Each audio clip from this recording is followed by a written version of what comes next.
बताएं, राम से चल के राम पे आए।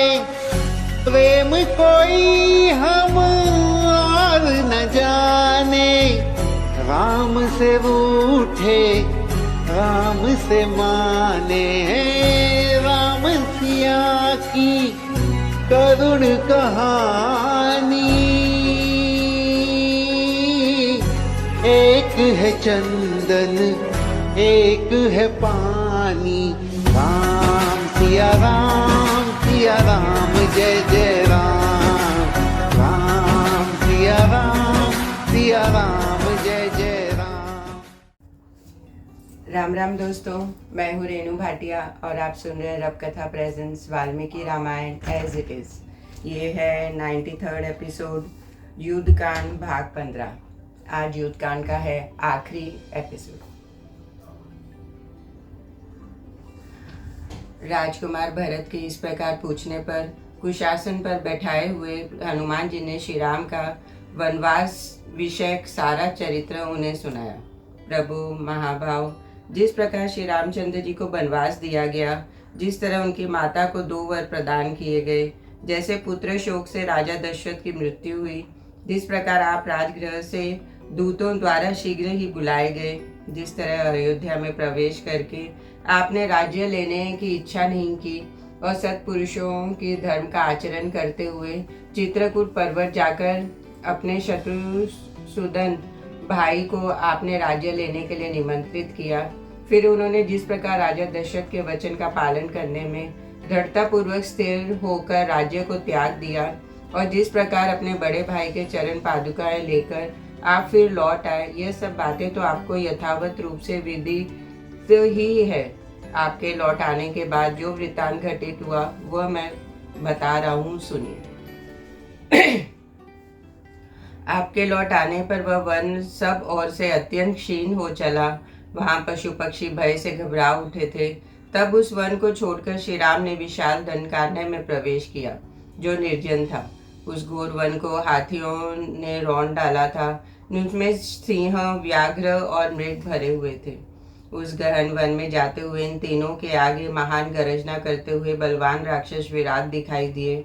ऊपर बाएं और नीचे मुंह किए चिंगारते हुए हाथी के समान जोश जोर से गर्जना करने वाले उस राक्षस को उन तीनों ने मारकर गड्ढे में फेंक दिया। वह दुष्कर कर्म करके दोनों भाई श्री राम और लक्ष्मण सायंकाल में सर्वभंग मुनि के रमणीय आश्रम पर पहुंचे। सर्वभंग मुनि श्री राम के समक्ष स्वर्ग लोक को चले गए। तब सत्य पराक्रमी श्री राम सब मुनियों को प्रणाम करके जनस्थान में आए। जनस्थान में आने के बाद स्वरूपनखा नाम की एक राक्षसी मन में काम भाव लेकर श्री रामचंद्र जी के पास आई। तब श्री रामचंद्र जी ने लक्ष्मण को उसे दंड देने का आदेश दिया। महाबली लक्ष्मण ने सहसा उठकर तलवार उठाई और उस राक्षसी के नाक कान काट दिए। वहां रहते हुए महात्मा श्री रघुनाथ जी ने अकेले ही स्वरूपनखा की प्रेरणा से आए हुए भयानक कर्म करने वाले 14,000 राक्षसों का वध किया। युद्ध के मुहाने पर एकमात्र श्री राम के साथ भिड़ कर वह समस्त राक्षस पर पहर भर में ही समाप्त हो गए। तपस्या में विघ्न डालने वाले उन दंडकारण्य निवासी महाबली और महापराक्रमी राक्षसों को श्री रघुनाथ जी ने युद्ध में मार डाला। उस रणभूमि में वह 14,000 राक्षस पीस डाले गए, खर मारा गया। फिर दूषण का काम तमाम हुआ। तदनंतर त्रिशिरा को भी मौत के घाट उतार दिया। इस घटना से पीड़ित होकर वह मूर्ख राक्षसी लंका में रावण के पास गई। रावण के कहने से उसके अनुचर मारीच नामक भयंकर राक्षस ने रत्नमय मृग का रूप धारण करके विदय राजकुमारी सीता को लुभाया। उस मृग को देखकर सीता ने श्री राम से कहा, आर्यपुत्र, इस मृग को पकड़ लीजिए। इसके रहने से मेरा ये आश्रम कांतिमान और मनोहर हो जाएगा। तब श्री राम ने हाथ में धनुष लेकर उस मृग का पीछा किया और झुकी हुई गांठ वाले एक बाण से उसको भागते हुए मृग को मार डाला। सौम्य, जब रघुनाथ जी मृग के पीछे जा रहे थे और लक्ष्मण भी उन्हीं का समाचार लेने के लिए पर्णशाला से बाहर निकले, तब रावण ने उस आश्रम में प्रवेश किया। उसने बलपूर्वक सीता को पकड़ लिया, मानो आकाश में मंगल के रोहिणी पर आक्रमण किया गया हो। उस समय उनकी रक्षा के लिए आए हुए गृधराज जटायु को युद्ध में मारकर वह राक्षस सहसा सीता को साथ ले वहां से जल्दी ही चंपत हो गया। तदनंतर एक पर्वत शिखर पर रहने वाले पर्वतों के समान ही अद्भुत एवं विशाल शरीर वाले वानरों ने आश्चर्यचकित हो सीता को लेकर जाते हुए राक्षस रावण को देखा।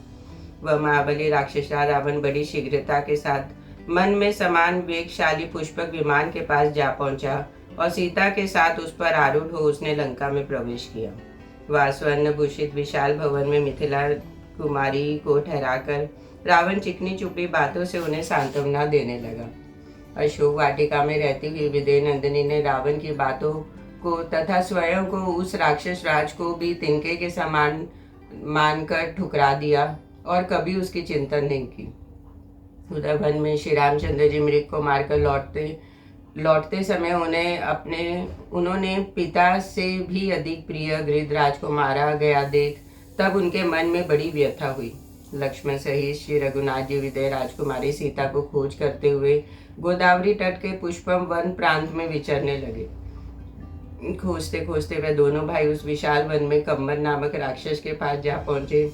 तदनंतर सत्य पराक्रमी रावण ने कम्मन का उद्धार किया और उसी के कहने से ऋषिमुख पर्वत पर जाकर सुग्रीव से मिले। उन दोनों ने एक दूसरे के साक्षात्कार से पहले ही हार्दिक मित्रता हो गई थी। पूर्व काल में क्रुद्ध हुए बड़े भाई वाली से सुग्रीव को घर से निकाल दिया था। श्री राम और सुग्रीव ने सब परस्पर बातें हुई तब उनमें और भी प्रगाढ़ प्रेम हो गया। श्री राम ने अपने बाहुबल से समरंगन में महाकाय महाबली वाली का वध करके सुग्रीव को उनके राज्य दिला दिया। श्री राम ने समस्त वानरों सहित सुग्रीव को अपने राज्य पर स्थापित कर दिया और सुग्रीव ने श्री राम के समक्ष प्रतिज्ञा की थी, मैं राजकुमारी सीता को खोज करूंगा। तदनुसार महात्मा वानरराज सुग्रीव ने 10 करोड़ वानरों को सीता का पता लगाने की आज्ञा देकर संपूर्ण दिशाओं में भेजा। उन्हीं वानरों में हम लोग भी थे। गिरिराज विंध्या की गुफा में प्रवेश करके जाने के कारण हमारे लौटने के नियत समय बीत गया। हमने बहुत विलंब कर दिया। हमारे अत्यंत शोक में पड़े पड़े दीर्घ काल व्यतीत हो गया। तदनंतर गृधराज जटायु के पराक्रमी भाई मिल गए जिनका नाम संपाति था। उन्होंने हमें बताया कि सीता लंका में रावण के भवन में निवास करती है। तब दुख में डूबे हुए अपने भाई बंधुओं का कष्ट का निवारण करने के लिए मैं अपने बल पराक्रम का सहारा ले 100 योजन समुद्र को लांग गया और लंका में अशोक वाटिका के भीतर अकेली बैठी हुई सीता से मिला। वह एक रेशमी कपड़े पहने हुए थी, शरीर से मलिन और आनंद शून्य जान पड़ती थी तथा पाति व्रत के पालन में दृढ़ता पूर्वक लगी थी। उनसे मिलकर मैंने उन सती साध्वी देवी से विधि पूर्वक सारा समाचार पूछा और पहचान के लिए श्री राम से अंकित अंगूठी उन्हें दे दी। साथ ही उन्हीं की ओर से पहचाने के तौर पर चूड़ामणि लेकर मैं कृतकृत्य होकर लौट आया। अनायास ही महान कर्म करने वाले श्री राम के पास पुनः लौटकर मैंने वह तेजस्वी महामणि पहचान के रूप में उन्हें दे दी। जैसे मृत्यु के निकट पहुंचा हुआ रोगी अमृत पीकर पुनः जी उठता है, उसी प्रकार सीता के वियोग में मरणासन हुए श्री राम उनका शुभ समाचार पाकर जीवित रहने की आशा की। फिर जैसे प्रलय काल में संवर्तक नामक अग्निदेव संपूर्ण लोगों को भस्म कर डालने के लिए उगत हो जाते हैं, उसी प्रकार सेना को प्रोत्साहन देते हुए श्री राम लंकापुरी को नष्ट कर डालने का विचार किया। इसके बाद समुद्र तट पर आकर श्री राम ने नल नामक वानर से समुद्र पर पुल बंधवाया और उस पुल से वानर वीरों की सारी सेना सागर के पास जा पहुंची। वहाँ युद्ध में नील ने प्रहस्त को, लक्ष्मण ने रावण पुत्र इंद्रजीत को तथा साक्षात रघुकुल नंदन श्री राम ने कुंभकर्ण एवं रावण को मार डाला। तत्पश्चात श्री रघुनाथ जी क्रमश इंद्र, यम, वरुण, महादेव जी, ब्रह्मा और महाराज दशरथ से मिले। वहां पधारे हुए ऋषि और देव ऋषियों ने शत्रु संतापी श्रीमान रघुवीर को वरदान दिया। उनसे श्री राम ने वर प्राप्त किया। वर प्राप्त करके प्रसन्नता से भरे हुए श्री रामचंद्र जी ने वानरों के साथ पुष्पक विमान द्वारा किष्किंधा आए। वहां से फिर गंगा तट पर आकर प्रयाग में भारद्वाज मुनि के समीप वे ठहरे हुए हैं। कल पुष्य नक्षत्र के योग में आप बिना किसी विंध्य बाधा के श्री राम के दर्शन करेंगे। इस प्रकार हनुमान जी ने मधुर वाक्यों द्वारा सारी बातें सुनाकर भरत जी बड़े प्रसन्न हुए और हाथ जोड़कर मन को हर्ष प्रदान करने वाले वाणी में बोले, आज चिरकाल के बाद मेरा मनोरथ पूर्ण होगा। यह परमानंद समाचार सुनकर शूरवीरों का संहार करने वाले सत्य पराक्रमी भरत ने शत्रुघ्न को हर्ष पूर्वक आज्ञा दी। शुद्धाचारी पुरुष कुल देवताओं का तथा नगर के सभी देवस्थानों का गाजे बाजे के साथ सुगंधित पुष्प द्वारा पूजन करें।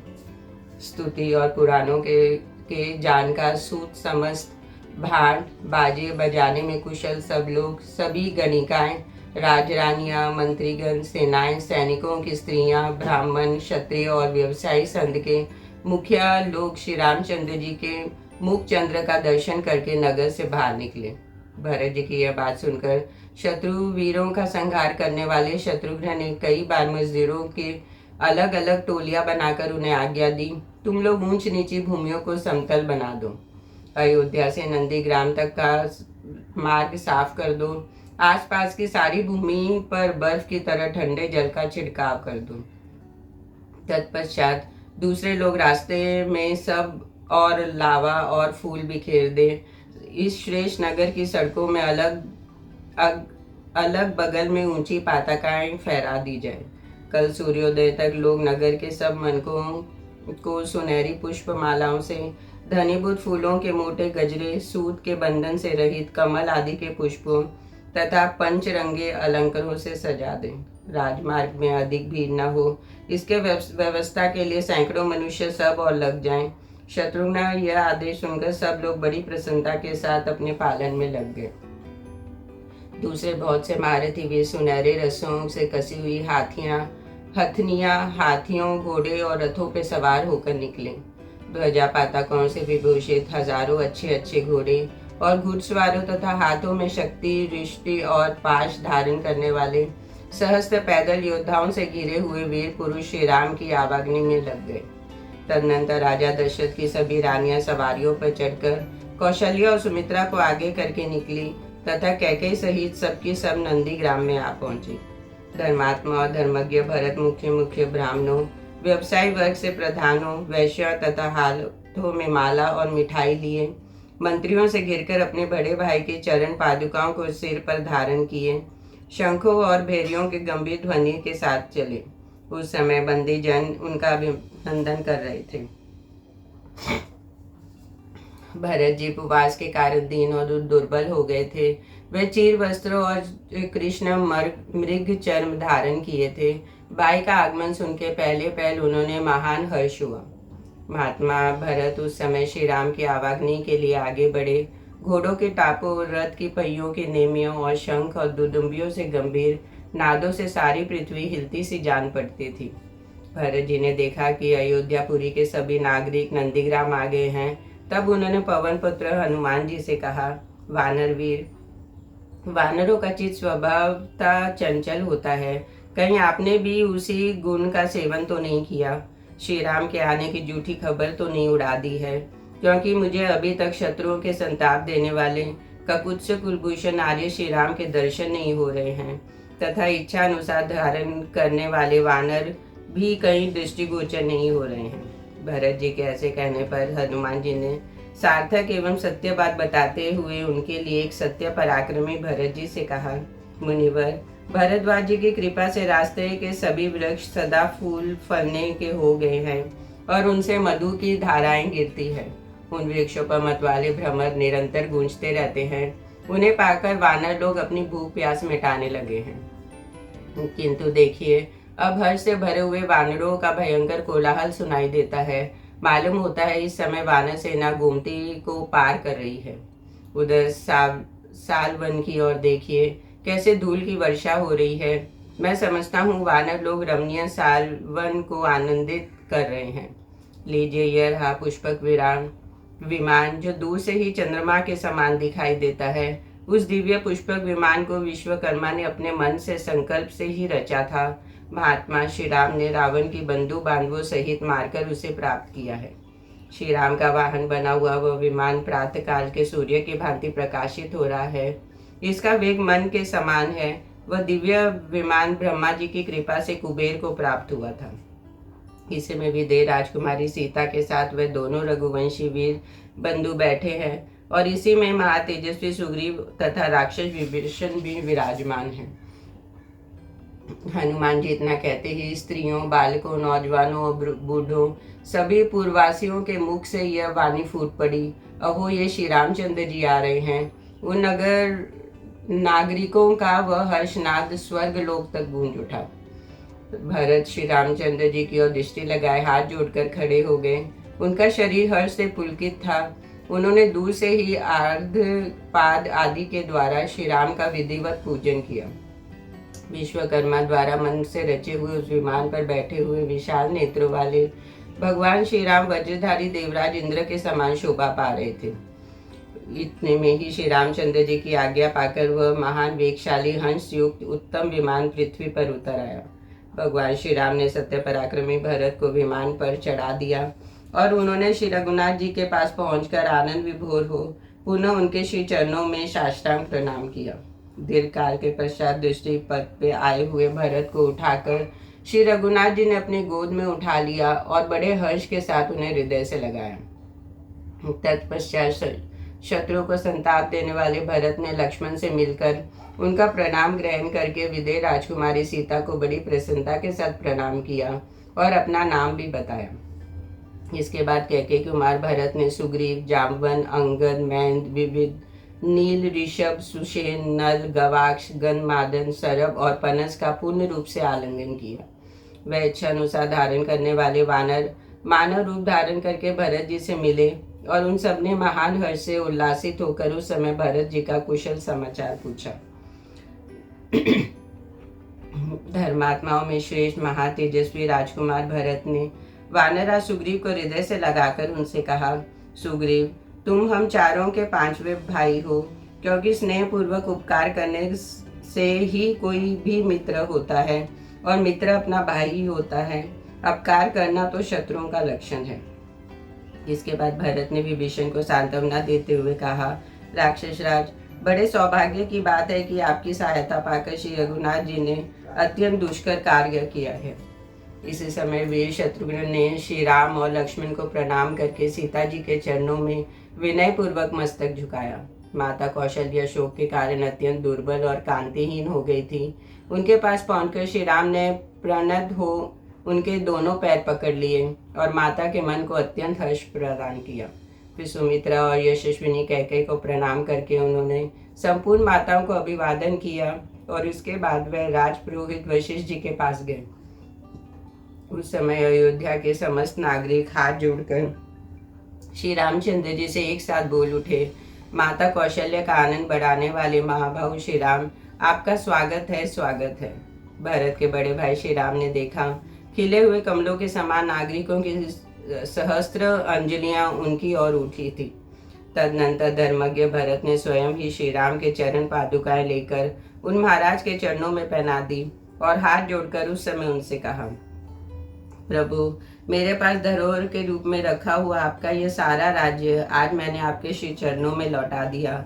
आज मेरा जन्म सफल हुआ, मेरा मनोरथ पूर्ण हुआ। जो अयोध्या नरेश आप श्री राम को पुनः अयोध्या में लौटा हुआ देख रहा हूँ। आज आप राज्य का खजाना, कोठा, घर और सेना सब देख लें। आपके प्रताप से ये सारी वस्तुएं पहले से 10 गुनी हो गई है। भाद्रवत्सल भरत को इस प्रकार कहते देख समस्त वानर और राक्षसराज विभीषण के नेत्रों में आंसू बहने लगे। इसके पश्चात श्री रघुनाथ जी ने भरत को बड़े हर्ष और स्नेह के साथ गोद में बिठाकर विमान के द्वारा ही सेना सहित उनके आश्रम गए। भरत के आश्रम पे पहुंचकर सेना सहित श्री रघुनाथ जी ने विमान से उतरकर भूतल पर खड़े हो गए। उस समय श्री राम ने उस उत्तम विमान से कहा, विमान राज, मैं तुम्हें आज्ञा देता हूँ, अब तुम यहाँ से देव प्रवर कुबेर के पास चले जाओ और उन्हीं की सवारी में रहो। श्री राम की आज्ञा पाकर वह परम उत्तम विमान उत्तर दिशा को लक्ष्य करके कुबेर के स्थान पर चला गया। राक्षस रावण ने जिस दिव्य पुष्पक विमान पर बलपूर्वक अधिकार कर लिया था, वही अब श्री रामचंद्र जी की आज्ञा से प्रेरित हो वेग पूर्वक कुबेर की सेवा में चला गया। तत्पश्चात पराक्रमी श्री रघुनाथ जी ने अपने सखा पुरोहित वशिष्ठ जी के पुत्र सुयज्ञ के अथवा उनके परम सहायक पुरोहित वशिष्ठ जी के उसी प्रकार चरण छुए जैसे देवराज इंद्र बृहस्पति के चरणों को स्पर्श करता है। फिर उन्होंने एक सुंदर पृथक आसन पर विराजमान करके उनके साथ ही दूसरे आसन पर वे स्वयं भी बैठे। तत्पश्चात कैकेयी नंदन भरत ने मस्तक पर अंजलि बांधकर अपने बड़े भाई सत्य पराक्रमी श्री राम से कहा, आपने मेरी माता का सम्मान किया और यह राज्य मुझे दे दिया। जैसे आपने मुझे दिया था उसी प्रकार मैं अब फिर आपको वापस दे रहा हूँ। अत्यंत बलवान बैल जिस बोझ को अकेला उठाता है उसे बछड़ा नहीं उठा सकता, उसी तरह मैं भी इस भारी भार को उठाने में असमर्थ हूँ। जैसे जल के महान वेग से टूटे और फटे हुए बांध को जब मैं उसे जल का प्रखर प्रवाह बह रहा हो बांधना अत्यंत कठिन होता है, उसी प्रकार राज्य के खुले हुए छिद्र को ढक पाना मैं अपने लिए असंभव मानता हूँ। शत्रु दमन वीर जैसे गहाट घोड़े की और कौवा हंस की गति को अनुसरण नहीं कर सकता, उसी प्रकार मैं आपके मार्ग को रक्षणीय रक्षण रूपी कौशल्य का अनुकरण नहीं कर सकता। रघुनंदन, अब तो हमारी ये इच्छा है कि जगत के सब लोग आपका राज्याभिषेक देखें। मध्य हाल के सूर्य की भांति आपका तेज और प्रताप बढ़ता रहे। आप विविध वादों को मधुर ध्वनि, कांची और नुपुरों की झंकार और गीत के मनोहर शब्द सुनकर सोए और जागे। जब तक नक्षत्र मंडल घूमता है और जब तक यह पृथ्वी स्थित है तब तक आप इस संसार के स्वामी बने रहें। भरत की यह बात सुनकर शत्रु नगरी पर विजय पाने वाले भगवान श्री राम ने तथास्तु कहकर उसे मान लिया और वह एक सुंदर आसन पर विराजमान हुए। फिर शत्रुघ्न की आज्ञा से निपुण नाई बुलाए गए। उनके हाथ हल्के और तेज चलने वाले थे। उन सब ने श्री रघुनाथ जी को घेर लिया। पहले भरत ने स्नान किया, फिर महाबली लक्ष्मण ने, तत्पश्चात वानर राज सुग्रीव और राक्षस विभीषण ने भी स्नान किया। तदनंतर जटा का शोधन करने वाले श्री राम ने स्नान किया। फिर विचित्र पुष्प माला, सुंदर अनुलेपन और बहुमूल्य पीताम्बर धारण करके आभूषणों की शोभा से प्रकाशित हुए वे सिंहासन पर विराजमान हुए। इक्ष्वाकु कुल की कीर्ति बढ़ाने वाले शोभाशाली पराक्रमी वीर शत्रुघ्न ने श्री राम और लक्ष्मण का श्रृंगार धारण कराया। उस समय राजा दशरथ की सभी मनस्वी रानियां स्वयं अपने हाथों से सीता जी का मनोहर श्रृंगार किया। पुत्रवत्सला कौशल्य ने अत्यंत हर्ष और उत्साह के साथ बड़े यत्न से समस्त वानर पत्नियों का सुंदर श्रृंगार किया। तत्पश्चात शत्रुघ्न की आज्ञा से सारथी सुमंत्र एवं सर्वांग सुंदर रथ जोत कर ले आए। अग्नि और सूर्य के समान देदीप्यमान उस दिव्य रथ को खड़ा देख शत्रु नगरी पर विजय पाने वाले महाभाव श्री राम उस पर आरूढ़ हुए। सुग्रीव और हनुमान जी दोनों देवराज इंद्र के समान कांतिमान थे। दोनों के कानों में सुंदर कुंडल शोभा पा रहे थे। वे दोनों ही स्नान करके दिव्य वस्त्रों से विभूषित हो नगर की ओर चले। सुग्रीव की पत्नी और सीता जी समस्त आभूषणों से विभूषित और सुंदर कुंडलों से अलंकृत हो नगर देखने की उत्सुकता मन में लिए सवारियों पर चली। अयोध्या में राजा दशरथ के मंत्री पुरोहित वशिष्ठ जी के आगे करके श्री रामचंद्र जी के राज्याभिषेक के विषय में आवश्यक विचार करने लगे। अशोक, विजय और सिद्धार्थ ये तीनों मंत्री एकाग्रचित हो श्री रामचंद्र जी के अभ्युदय तथा नगर की समृद्धि के लिए परस्पर मंत्रणा करने लगे। उन्होंने सेवकों से कहा, विजय के योग्य जो महात्मा श्री रामचंद्र जी हैं, उनके अभिषेक के लिए जो जो आवश्यक कार्य करना है वह सब मंगल पूर्वक तुम सब लोग करो। इस प्रकार आदेश देकर वे मंत्री और पुरोहित जी श्री रामचंद्र जी के दर्शन के लिए तत्काल नगर से बाहर निकले। जैसे सहस्त्र नेत्रधारी इंद्र हरे रंग के घोड़ों से जुते हुए रथ पर बैठकर यात्रा करते हैं, उसी प्रकार निष्पाप श्री रामचंद्र जी एक श्रेष्ठ रथ पर आरूढ़ हो अपने उत्तम नगर की ओर चले। उस समय भरत ने सारथी बनकर घोड़ों की बागडोर अपने हाथ में ले ली थी। शत्रुघ्न ने छत्र लगा रखा था और लक्ष्मण उस समय श्री रामचंद्र जी के मस्तक पर चवर डुला रहे थे। एक और लक्ष्मण थे और दूसरी ओर राक्षस राज विभीषण खड़े थे। उन्होंने चंद्रमा के समान कांतिमान दूसरा श्वेत चमर हाथ में ले रखा था।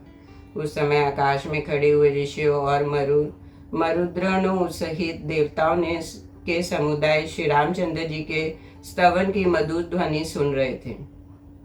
तदनंतर महातेजस्वी वानर सुग्रीव शत्रुंजय नामक पर्वत का गजराज पर आरूढ़ हुए। वानर लोग 9000 हाथियों पर चढ़कर यात्रा कर रहे थे। वह उस समय मानव रूप धारण किए हुए थे और सब प्रकार आभूषणों से विभूषित थे।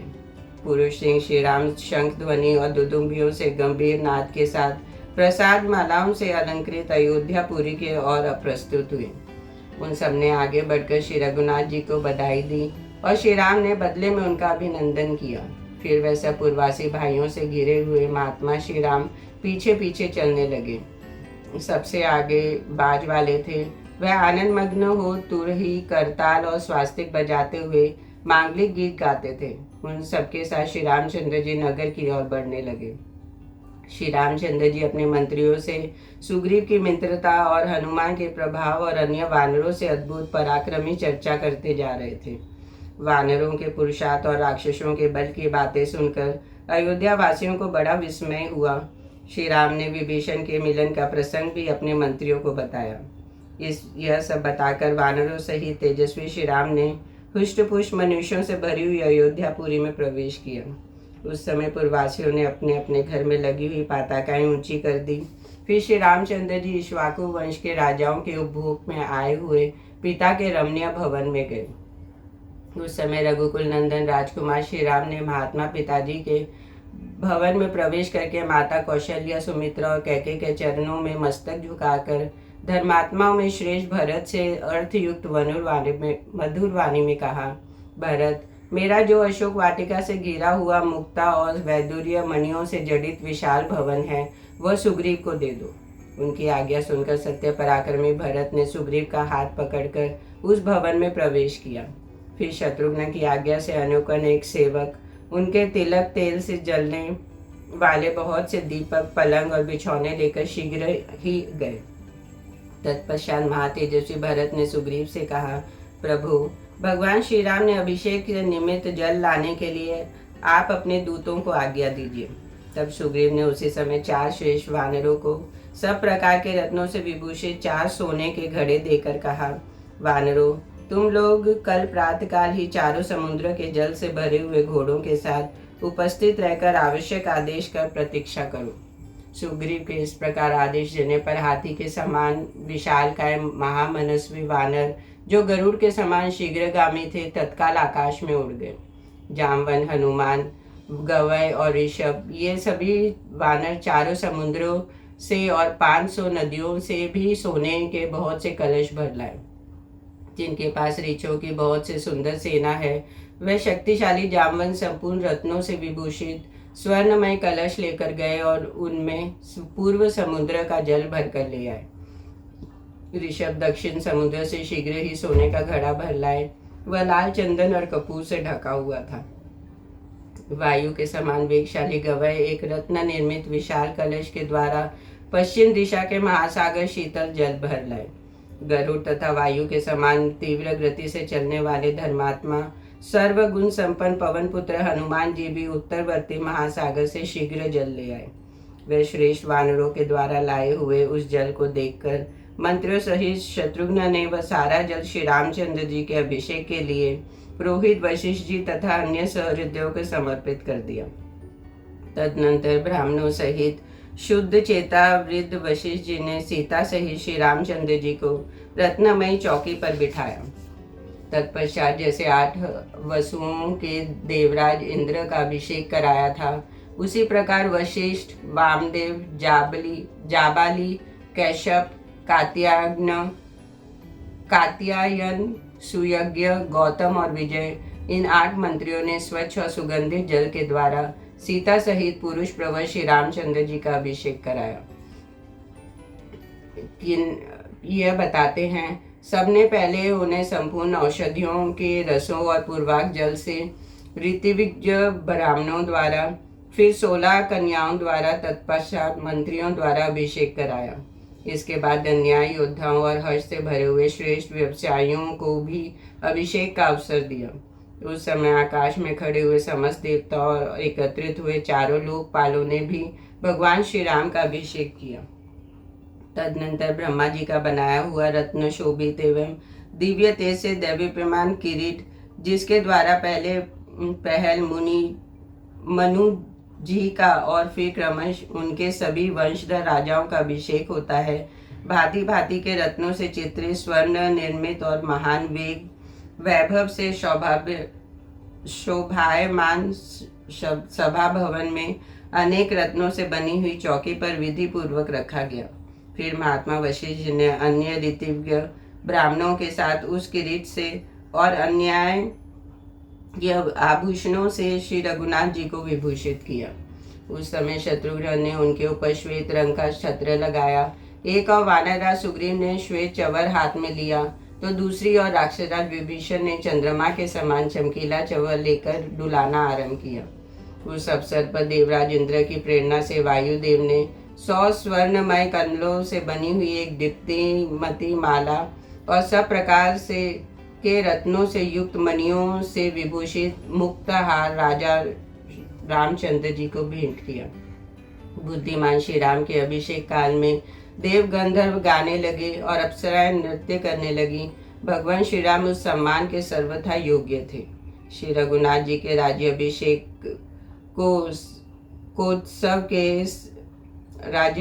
के उत्सव के समय पृथ्वी खेती से हरी भरी हो गई, वृक्षों में फल आ गए और फूलों में सुगंध छा गई। महाराज श्री राम ने उस समय पहले ब्राह्मणों को 1 लाख घोड़े, उतने ही दूध देने वाले गाय और 100 सांड दान किए। यही नहीं, श्री रघुनाथ जी ने 30 करोड़ अशर्फियां तथा नाना प्रकार के बहुमूल्य आभूषण और वस्त्र भी ब्राह्मणों को बांटे। तत्पश्चात राजा श्री राम ने अपने मित्र सुग्रीव को सोने की एक दिव्य माला भेंट की, जो सूर्य किरणों के समान प्रकाशित हो रही थी। उनमें बहुत सी मणियों का संयोग था। इसके बाद धैर्यशाली रघुवीर ने प्रसन्न हो बालीपुत्र अंगद को 2 बाजूबंद भेंट किए, जो नीलम से जड़ित होने के कारण विचित्र दिखाई देते थे। वे चंद्रमा की किरणों से विषीभित हो जान पड़ते थे।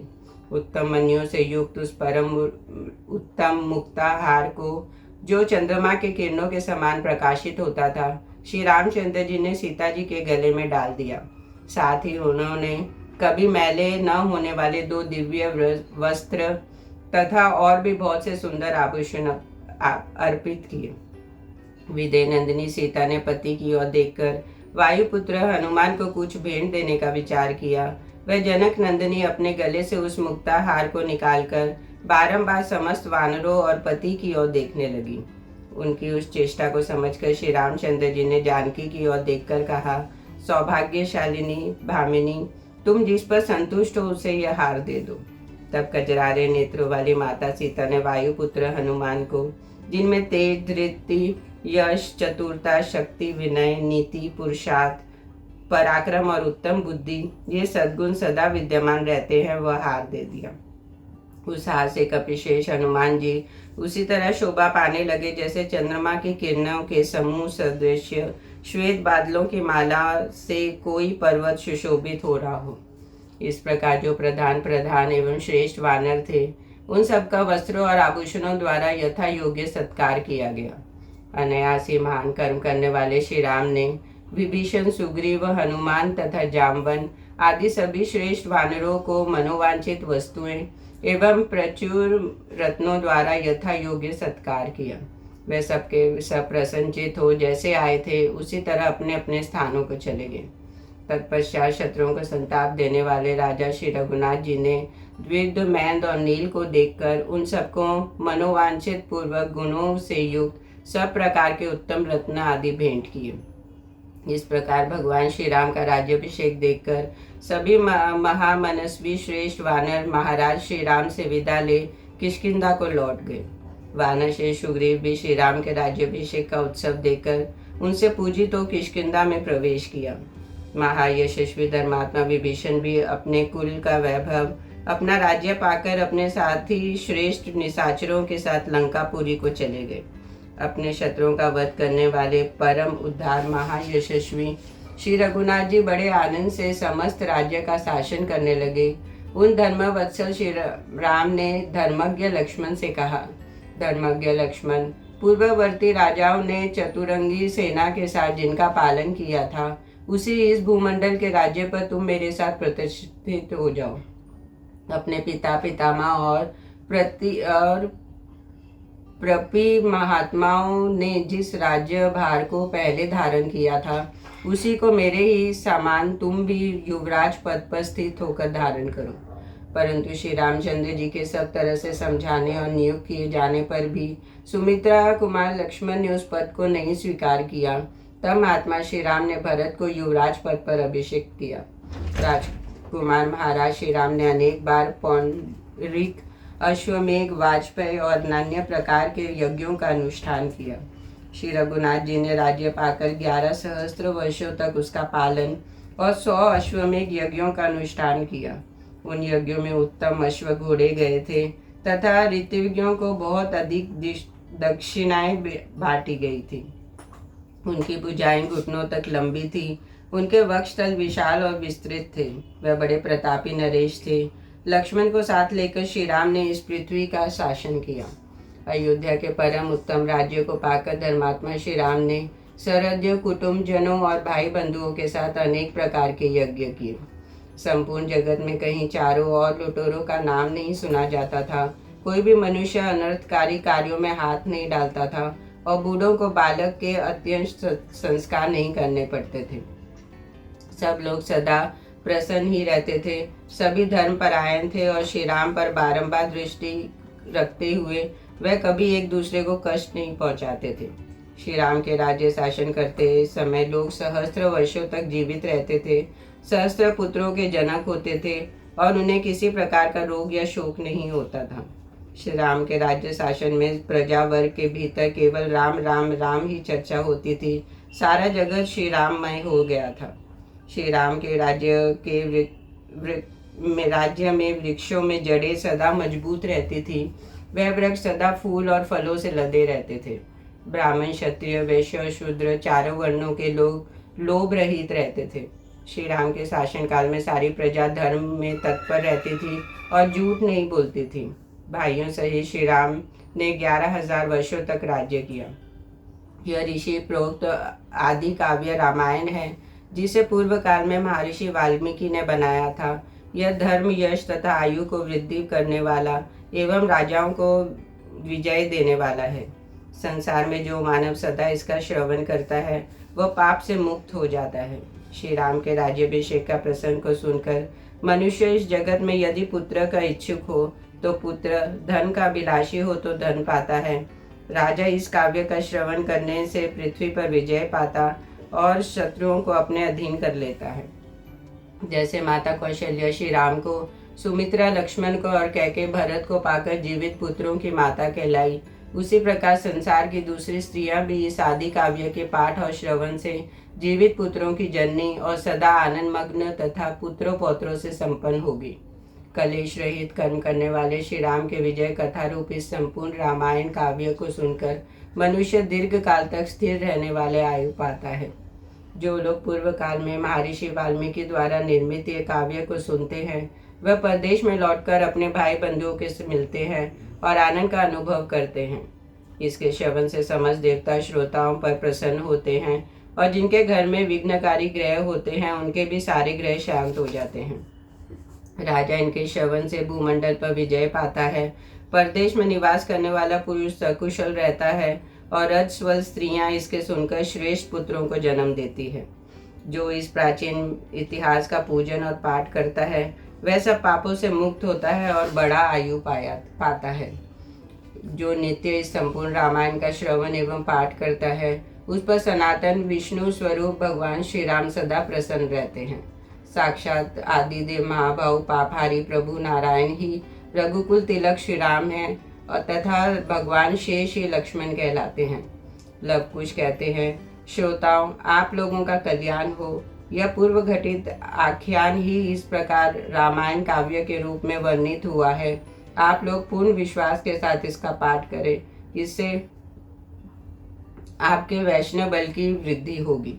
रामायण को हृदय में धारण करने और सुनने से सब देवता संतुष्ट होते हैं। इसके श्रवण से पितरों को भी सदा तृप्ति मिलती है।